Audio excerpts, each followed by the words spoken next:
नमः। ॐ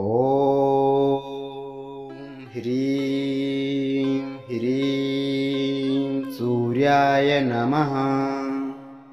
ॐ ह्रीं ह्रीं सूर्याय नमः।